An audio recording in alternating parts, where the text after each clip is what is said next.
And the final one we've got is going to be Furiosa. This is an action-adventure film.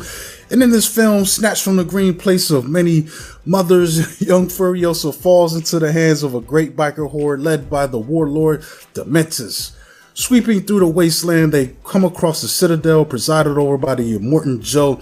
As the two tyrants fight for dominance, Furiosa soon finds herself in a nonstop battle to make her way home. This is directed by George Miller, stars Anya Taylor-Joy as the young Furiosa. We also get Chris Hemsworth as Dementus. Tom Burke also pops up in this, and Charlie Fraser, who plays Furiosa's one of her many mothers. So yeah, this is a pretty interesting film, man. I guess I don't know. I'll let you start with it, man. What'd you think of this?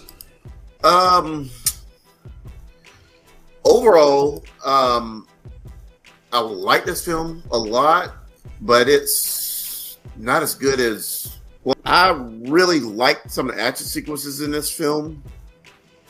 I would have wished that this would have been more of a sequel to Fury Road instead of it being a prequel. There is a lot of good action in it, but at the same time, I would have preferred Charlie Theron picking up on this role, you know, and moving past what happened in Fury Road and go from there. Chris Hemsworth was amazing in this film.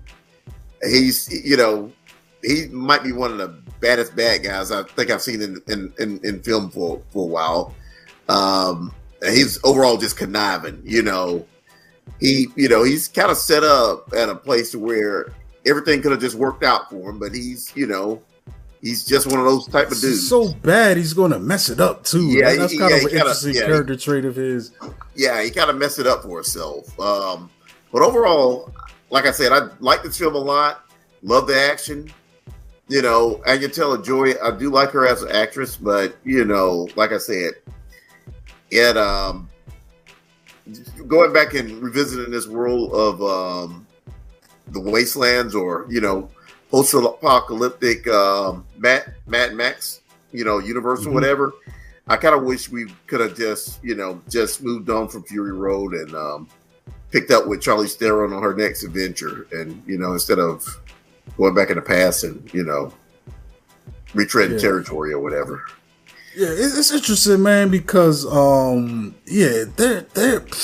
there's a little bit of this that I don't know, man. The continuity aside, but for the most part, man, I did enjoy this a whole lot, man. I've seen it twice, man, because this past Saturday, I wanted to go to the movies again, and it's the only thing in town, bro. I had already seen it Thursday night, so, you know, Saturday came around, I ain't had nothing to do, so I went ahead and ducked in. It was like a spur of the moment. I was out taking a bike ride and I'm passing the theater, and I was just like, man, you know what? Let me look. And Saturday, they're showing this thing every half hour, so I just, all right, let me duck into the next one. But for the most part, I really like this thing, man. I think the action was pretty cool, man, because the thing that also, like, I think I wrote a review online, and I was like, man, it's amazing to me that they're still finding ways with these convoy scenes to blow stuff up and mess people up in interesting new ways. I thought, you know, that combat was pretty cool. That new truck that they got in there, they're doing some cool stuff with that. I do like some of the world building we got, you know. I'm kind of on the fence with, you know, I feel like I wish we got the Charlize Theron, you know, was reprised to play this role, you know, but we got Anya Taylor-Joy, and I think for the most part, she owns this part of the story. You know, she did a great job, you know, being this character for this period of time.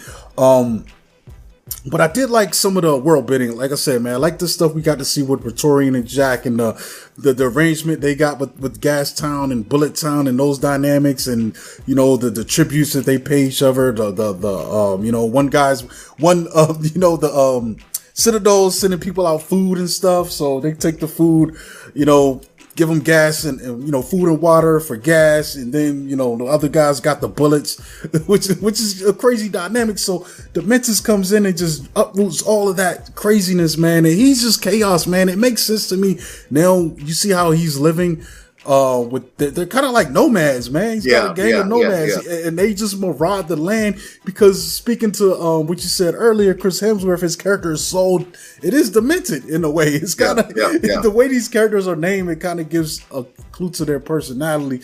But it makes sense why he has to be a marauder. I'm pretty sure he's probably came upon situations like this before and still found a way to mess it up. You know, mess it up for everybody. Yeah. And he's got even a lesser grip over his people than Praetorian. Man, the Praetorian, it's interesting. They look at them like a crazy religious leader. All the followers, all of his. What do you mean, Immortan Joe? Immortan Joe, yeah, my bad. And they're willing to do whatever for this guy versus. Dementus guys, man, I feel like they're gonna jump ship if something better comes around.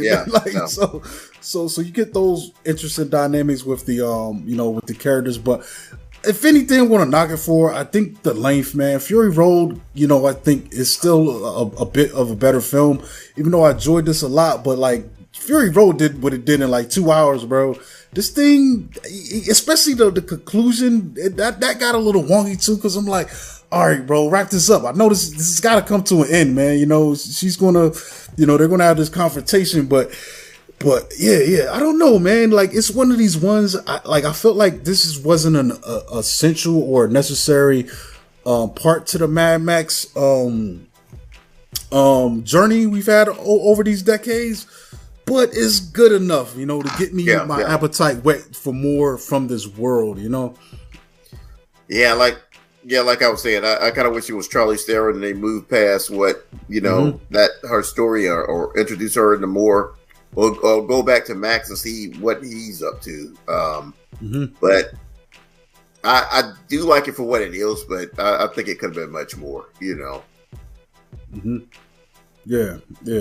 And like you said, you ever rarely hear me say anything about a movie feels too long, but parts of this did feel like it was dragging a little bit, and I just thought it was me.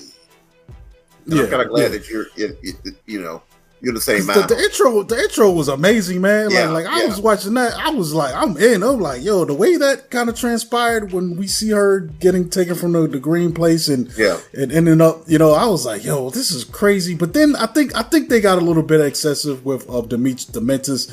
This guy might have had the most dialogue for a single character, I think, since maybe any Mad Max film. Yeah.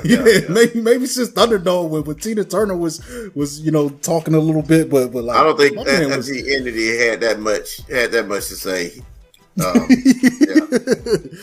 So it was getting a little bit much, and I get it, man. Maybe you get this guy, and you want to get the most out of him, but he did more than enough, So maybe there could have been some trimming. I did like our other character, I forgot his name. Who was the guy that played by Tom Burke? He was a pretty cool character. As he's kind of.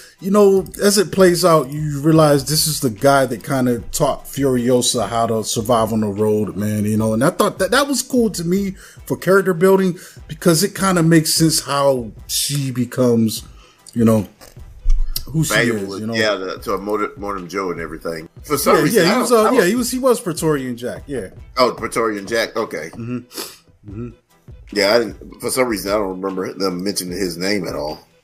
Yeah, I think they did mention him a couple times. The Praetorian, they definitely said that a few times.